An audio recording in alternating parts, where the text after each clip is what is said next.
Hi friends, welcome to my channel Sairam competitive exams. ఇంకా channel ఎవరైనా subscribe చేసుకోకపోతే subscribe చేసుకోండి, లైక్ చేయండి, షేర్ చేయండి. ఈరోజు విద్యా ఉద్యోగ వార్తల గురించి తెలుసుకుందాం. అంగన్వాడీ కేంద్రాల్లో ఆంగ్ల మాధ్యమం, చిన్నారులకు నర్సరీ విద్య. రాష్ట్ర మంత్రి రాష్ట్రంలో అంగన్వాడీ కేంద్రాలు ఈ విద్యా సంవత్సరం నుంచి ఆంగ్ల మాధ్యమంలో విద్యాబోధన అమలు చేస్తున్నట్టు రాష్ట్ర పంచాయతీరాజ్ శాఖ మంత్రి తెలిపారు. గురువారం ములుగు మండలం బండారుపల్లిలో మోడల్ స్కూల్లో జిల్లా కలెక్టర్ ఇలా త్రిపాఠితో కలిసి మంత్రి అంగన్వాడీ చిన్నారులకు, పాఠశాల విద్యార్థులకు ఏకరూప దుస్తులు, పాఠ్యపుస్తకాలు పంపిణీ చేశారు. ఈ సందర్భంగా మంత్రి మాట్లాడుతూ రాష్ట్రంలో 15,000 అంగన్వాడీ కేంద్రాల్లో గురువారం నుంచి ఆంగ్ల బోధన అమలు చేస్తున్నామన్నారు. స్త్రీ శిశు సంక్షేమ శాఖ కమిషనర్ పర్యవేక్షణలో వేసవిలోనే ప్రణాళిక రూపొందించి దుస్తులు, పాఠ్యపుస్తకాలు సిద్ధం చేసినట్టు చెప్పారు. గతంలో అంగన్వాడీ కేంద్రాల్లో భోజనం మాత్రమే పెట్టేవారని, ఇప్పుడు నర్సరీ తరగతులు ప్రారంభించినట్టు తెలిపారు. పాఠ్యపుస్తకాలు, దుస్తుల పంపిణీ కూడా ప్రారంభించామన్నారు. ప్రైవేట్ పాఠశాలలో నర్సరీ పేరుతో వేల రూపాయల ఫీజులు వసూలు చేస్తున్నారని, ఈ విద్యా సంవత్సరం నుంచి అంగన్వాడీ కేంద్రాల్లో ఆంగ్ల మాధ్యమంలో నర్సరీ విద్యను అందిస్తామన్నారు. పేదలందరికీ ఉచిత విద్య అందించడమే ప్రభుత్వ లక్ష్యమని, ప్రైవేటుకు ధీటుగా ప్రభుత్వ బడులు రూపుదిద్దుకుంటాయని తెలిపారు. ప్రభుత్వ పాఠశాలలో చదివే విద్యార్థులకు ఉచితంగా ఏకరూప దుస్తులు, పాఠ్యపుస్తకాలు, భోజనం తదితర సౌకర్యాలు అందుబాటులో ఉన్నట్టు తెలిపారు. విద్యా, వైద్య రంగాలకు ప్రభుత్వం పెద్దపీట వేస్తుందన్నారు. ప్రభుత్వ పాఠశాలలో చదివిన విద్యార్థులే గొప్ప విజయాలు సాధిస్తున్నారన్నారు. మహనీయుల జీవిత చరిత్ర, వారు సాధించిన విజయాలను విద్యార్థులకు పాఠ్యాంశాలుగా బోధించాలని మంత్రి సూచించారు. మెరిట్ స్కాలర్షిప్ ఫలితాలు విడుదల. రాష్ట్రంలో గత ఏడాది డిసెంబర్ 10వ తేదీన జరిగిన national means come merit scholarship examination ఫలితాలు విడుదలయ్యాయి. మెరిట్ స్కాలర్షిప్ ఫలితాల కోసం ఎంపికైన విద్యార్థుల జాబితాను వెబ్సైట్లో ఉంచామని ప్రభుత్వ పరీక్షల విభాగం సంచాలకులు తెలిపారు. 776 మందికి జీహెచ్ఎంలుగా పదోన్నతి. మల్టీజోన్ 1లో 6 జిల్లాల భాషా పండితులకు నేడు పదోన్నతులు.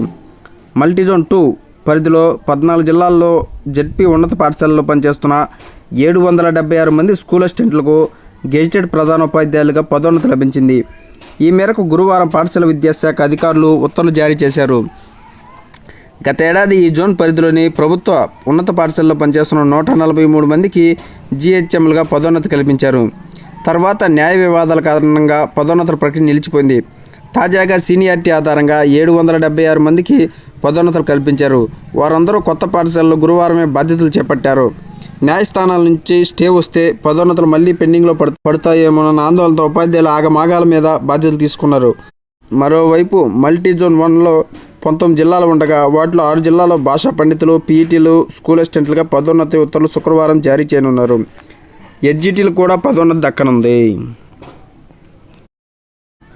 లాసెట్లో 29,258 మంది పాస్. లాసెట్ రాసిన అభ్యర్థుల్లో 72.66% మంది ఉత్తీర్ణులయ్యారు. పరీక్షకు 50,000 మంది దరఖాస్తు చేసుకున్నారు.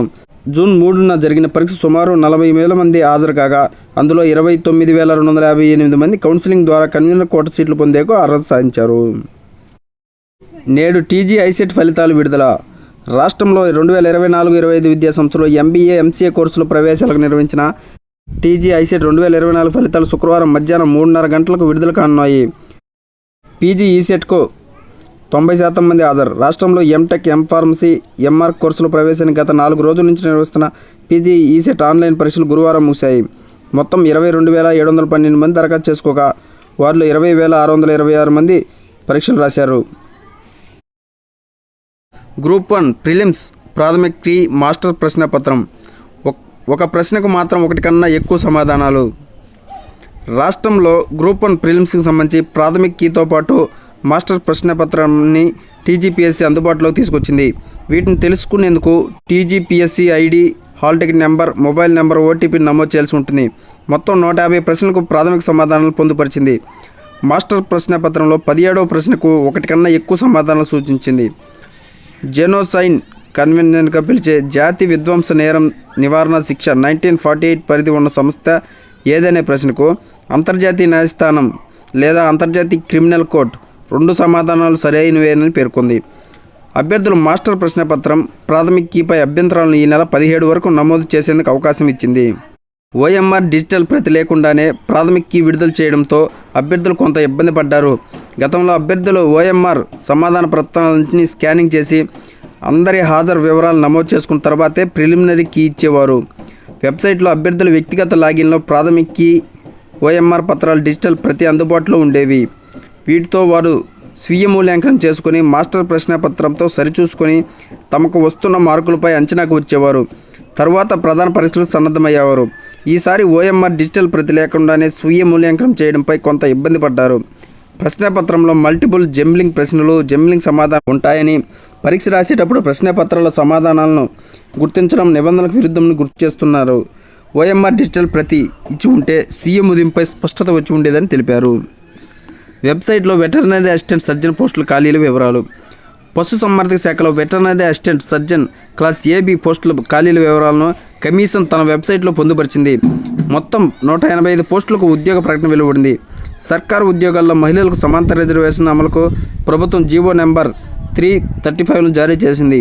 ఈ మేరకు మహిళా రోస్టర్ పాయింట్ తొలగిస్తూ సవరించిన ఖాళీల బ్రేకప్ వివరాలను వెల్లడించింది. Okay friends, thank you. All the best. Video నచ్చితే లైక్ చేయండి, షేర్ చేయండి, సబ్స్క్రైబ్ చేయండి.